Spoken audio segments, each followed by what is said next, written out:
మిత్రులందరికీ నమస్కారం, శుభోదయం.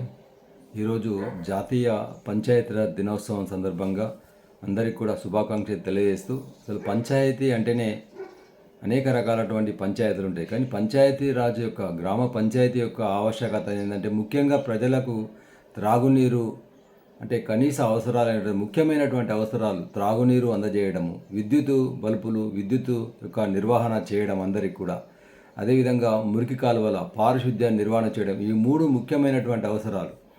వీటిని ఉద్దేశించి ప్రతి ఒక్క ఇంటి యజమానికి ఈ సేవలు, ఈ మూడు రకాల సేవలు అందించాలనేటువంటి ఉద్దేశంతో గ్రామ పంచాయతీ అనేటువంటిది వ్యవస్థ అనేటువంటిది ఏర్పడ్డది.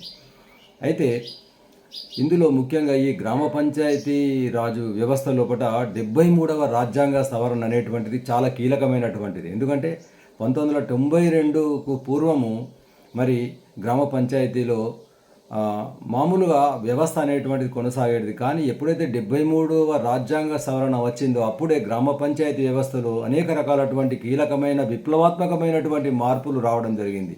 దానివల్ల గ్రామ పంచాయతీలో అంటే గాంధీజీ కలలు కన్నటువంటి రామరాజ్యం ఏదైతే ఉందో, గాంధీజీ ఈ దేశానికి పట్టుగొమ్మలు పల్లెలే అని నిర్వచించడం జరిగింది. ఆ పల్లెల యొక్క అభివృద్ధి గురించి, పల్లెలు పురోభివృద్ధి సాధించడానికి ముఖ్యమైనటువంటి ఒక కీలకమైనటువంటి మార్పు ఏంటంటే 73వ రాజ్యాంగ సవరణ. అయితే ఈ 73వ రాజ్యాంగ సవరణ అనేటువంటిది 1991లో ఈ సవరణ తీసుకురావడానికి 1991లో ఆనాటి ప్రధానమంత్రి దివంగత పివి నరసింహారావు గారు పార్లమెంట్లో బిల్లు ప్రవేశపెట్టడం జరిగింది. 1992లో మరి అది పార్లమెంట్లో ఆమోదం పొందింది. 93 ఏప్రిల్ 24లోకి ఈ యొక్క 73వ రాజ్యాంగ సవరణ అమలులోకి రావడం జరిగింది. ఇది 73వ రాజ్యాంగ సవరణ సంబంధించి. అయితే ఈ 73వ రాజ్యాంగ సవరణలో ఏముంది అన్నప్పుడు, ఇందులో ఖచ్చితంగా సకాలంలో పంచాయతీలకు ఎన్నికలు జరగడం అనేటువంటిది, తర్వాత రిజర్వేషన్లు అంటే 92కు పూర్వము సరైనటువంటి అన్ని వర్గాలకు రిజర్వేషన్స్ లేవు.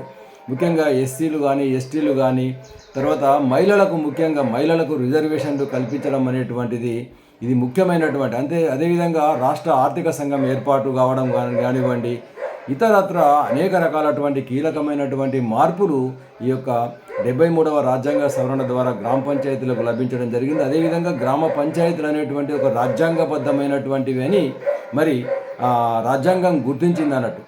కాబట్టి ఈ యొక్క 72వ రాజ్యాంగ సవరణ మన పంచాయతీరాజ్ వ్యవస్థలో చాలా కీలకమైనటువంటిది. అయితే 2010 ఏప్రిల్ 24 నాడు ఆనాటి ప్రధానమంత్రి డాక్టర్ మన్మోహన్ సింగ్ గారు మొట్టమొదటి పంచాయతీరాజ్ దినోత్సవాన్ని, అంటే గ్రామ పంచాయతీల ఆవశ్యకతను గురించి, దీనికంటూ అంటే మనం అందిస్తున్నటువంటి సేవలకు గుర్తుగా దీనికంటూ ఒక ప్రాధాన్యత, ఒక విశేషత ఉండాలనే ఉద్దేశంతో ఈ యొక్క జాతీయ పంచాయతీరాజ్ దినోత్సవాన్ని కేంద్ర రాష్ట్ర ప్రభుత్వాలు ఉమ్మడిగా జరుపుకోవాలని, ప్రతి గ్రామ పంచాయతీలో ఈరోజు అనేక రకాలటువంటి విశేష కార్యక్రమాలు నిర్వహించడం కానివ్వండి, మనం గ్రామ పంచాయతీలు అందిస్తున్నటువంటి అనేక రకాలటువంటి సేవలను ప్రజలకు తెలియజేయడానికి కానివ్వండి, గ్రామ పంచాయతీలో పనిచేస్తున్నటువంటి సిబ్బందిని సన్మానించడం కానివ్వండి, అదేవిధంగా కేంద్ర ప్రభుత్వము మంచి అభివృద్ధి చెందినటువంటి గ్రామ పంచాయతీలకు కానివ్వండి, ఉద్యోగులకు కానివ్వండి సన్మానం చేయడము, అవార్డు ప్రకటించడం అనేటువంటిది. ఇది ఈ విధంగా జాతీయ పంచాయతీరాజ్ దినోత్సవం అనేటువంటిది ఇంకా అనేక రకాల కార్యక్రమాల సమాహారంతో ఇది జరుగుతున్నది ఈరోజు. కాబట్టి పంచాయతీరాజ్ ఉద్యోగస్తులందరికీ కూడా ఇది ఒక చాలా శుభకరమైనటువంటి దినము. గ్రామ ప్రజలకు కూడా అందరికీ కూడా ఇది ఒక శుభకరమైనటువంటి రోజు. ఎందుకంటే గ్రామ పంచాయతీ లేనిది ఎవరికి కూడా ఏ అవసరం వచ్చినా కానీ గ్రామ పంచాయతీకి వెళ్ళాల్సిందే.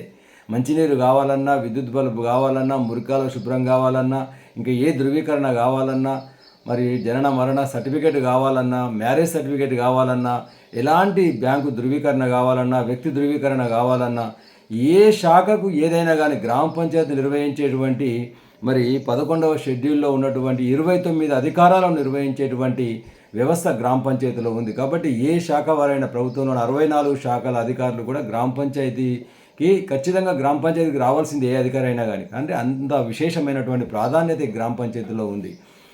అదేవిధంగా ఈ సందర్భంగా కేంద్ర ప్రభుత్వము మరి దీనదయాళ్ ఉపాధ్యాయ అవార్డు పేరిట ఉత్తమ గ్రామ సభలకు అవార్డు ఇస్తుంది. అదేవిధంగా నానాజీ దేశ్ముఖ్ యొక్క అవార్డు కూడా ఇవ్వడం అనేటువంటి జరుగుతుంది. గ్రామ పంచాయతీ డెవలప్మెంట్ ప్లాన్ మీద ఒక అవార్డు ఇవ్వడం అనేటువంటి జరుగుతుంది.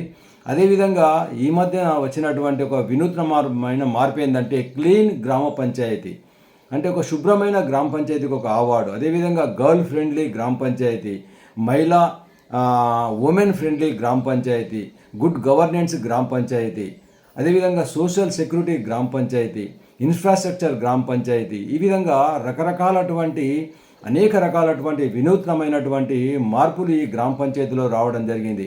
కాబట్టి విశేషమైనటువంటి సేవలు అందిస్తున్నటువంటి గ్రామ పంచాయతీ ఉద్యోగులకు, మరి గ్రామ ప్రజలకు, మరి పంచాయతీరాజ్ శాఖలో ఒక సవాలుగా తీసుకొని విశేషమైనటువంటి సేవలు అందిస్తున్నటువంటి ప్రతి ఒక్కరికి కూడా, ముఖ్యంగా పారిశుద్ధ్య సిబ్బందికి వారు చేస్తున్నటువంటి సేవలైతే అమోఘమైనటువంటివి. వారు అటువంటి పని ఎవరు కూడా చేయరు. కాబట్టి ముఖ్యంగా వారిని ఈ సందర్భంగా సన్మానించుకోవడం అనేటువంటిది మనందరి యొక్క కర్తవ్యము.